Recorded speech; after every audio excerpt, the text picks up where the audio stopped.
让秦国加入楚汉争霸，结局会如何？这里采用的是秦国最大疆域，同时安排张楚国参战。为了致敬这两国，秦朝获得10个开局人口，张楚国获得2个开局人口。那么各位观众，谁将获胜？请将你支持的一方打在弹幕上。比赛现在开始。这里自然少不了4处黄金军饷，让我们来看一下各国的获得情况。44年，西楚张楚最先进入中心领地入口，黄金占领几率增高。但万万没想到，秦国率先探得军饷之地，占领东侧黄金，西楚只能与张楚国竞争南侧。此时宣战开启，各方自行决定宣战目标。除了汉国，其余3方加大行军速度。84年，秦国觉得先下手为强，宣战西楚，速速击拿项羽，朕要让他看到秦朝再度复兴。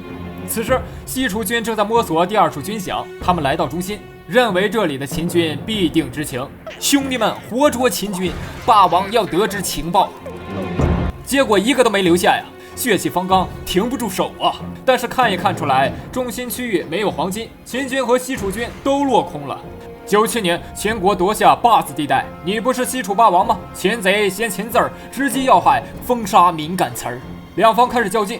看到秦朝将坝子地带占领，项羽的确被惹毛了。他下令，咋的都得把该地夺下，否则后人怎会记住他的武力值？西楚军试图用最快的速度突破秦军的阵线，就这样，99年，坝子地带占领了一半。此时触发了一个事件，叫做陈胜吴广来协助。众所周知，张楚政权由陈胜建立，同时吴广也有功不可没的贡献，故此开局阶段获得2点加成。只要有人宣战秦国，张楚国自定会来相助。项羽感动得差点流泪，为了维持自己的人设，硬生生告诉士兵自己被封杀迷了眼。双方激战正酣，秦军逐渐陷入被动，西楚军从东侧直冲，张楚军队则从西侧佯攻，分工明确，双楚联合可谓人间一段佳话。100年整，西楚推动占领，形势大好，但张楚建议有必要提防汉国一波。项羽没听，他认为刘邦这次连黄金都没有，怎是自己的对手？不如趁快灭秦，从而巩固自己的实力。101年，双楚联合军攻破秦国入口，张楚军队实在吃不消了，人家都是996，怎么是一点气儿都不让喘啊？于是张楚国取消了与西楚的合作，决定重力发展征字地带。项羽根本不在意，觉得自己力拔山兮气盖世，威震九州斩秦师。秦国这次哥们儿自己拿下，再也不封诸侯国了。因此102年，项羽指挥连轴转的军队继续进攻。这次西楚认为快就是一切，天下兵法唯快不破。没想到秦国本土固若金汤，连续进攻了1年，得了失，失了得，仿佛一根锯子拉木头。原来这就是拉锯战，不应该呀！秦国虽然获得鼎盛疆域，可皇帝仍是秦王子婴，不至于这么难打。105年，西楚持续作战力下降，开始撤退，几千名熊猫眼的西楚士兵打着哈欠的功夫，占领地就丢了。因此，项羽终于决定从本部输送新兵，看是否能继续乘胜追击。109年，汉国打算宣战了。在这之前，该国没有占领征字地带，也没有完全获得军饷，可仍是人口发展胜过了张楚。于是，刘邦决定碰一碰，看能不能吞并张楚国。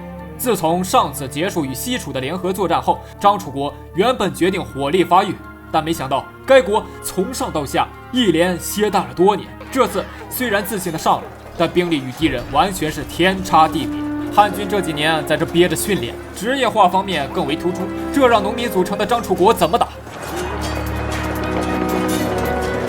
很快，112年，征字地带和黄金区全面丢失，汉军轻松破关。张楚国所担心的事情可能要发生了，于是陈胜紧急飞鸽传书，可西楚国仍忙于攻破秦朝大门，无法进行支援。汉国得势，于133年占领张楚国，一波低调发育，从不起眼变成了显眼包。项羽终于看清了局势，早知道就听盟军一句了，否则现在的天下可不是信手拈来。如今秦朝反击之势不断加大，西楚军队开始变得力不从心，现在开口停战，那跟自刎乌江有何区别？没办法，只能硬着头皮继续进攻秦国，把希望寄托于战胜后与汉国五五开的局面。125年，秦国夺下2地后，反倒是决定停战了。再打下去，两方可真就两败俱伤，汉国得利了。126年停战后，两国的谋士同时劝自己的王进行秦楚合作，听完之后，两国的王同时摔杯大骂：“我项羽岂能与秦贼合作？荒唐！我秦国怎能跟仇敌合作？”于是合作申请取消了。最新的策略是趁汉国没有动静，秦楚两国也低调发展几年，以恢复战争带来的损失。1169年，秦国宣战西楚，果然两国真的合不来。假如联盟，此时兵力定超越汉国，弯腰是不可能了。重返老计划，速战速决，一统东侧大地。就这样，围绕着坝子地带的秦楚碰撞再次开打，这一次会真如项羽所说，获得抗衡汉国的机会吗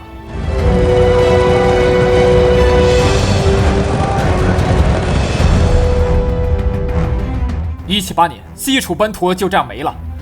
霸王破釜沉舟，神操作却很难复现，学不来弯腰，错失了很多机会，现在连乌江都到不了了。因此，项羽与秦国提出了一项要求：是男人就来单挑。秦国大臣哄堂大笑，让秦王子赢单挑，我们还不如直接把秦国送给你。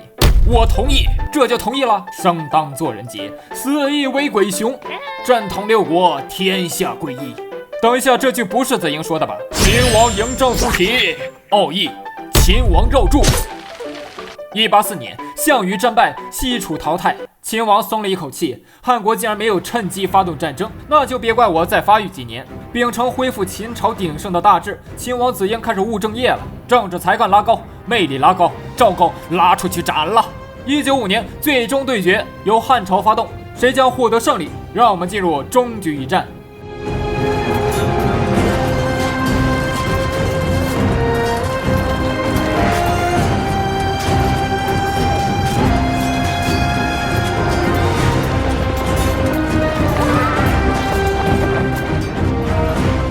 246年，南越国建立，原秦朝将领赵佗向秦王发誓，寻找机会匡复大秦，交给臣吧。260年，秦国战败淘汰，南越国宣战汉国，拿命来溜。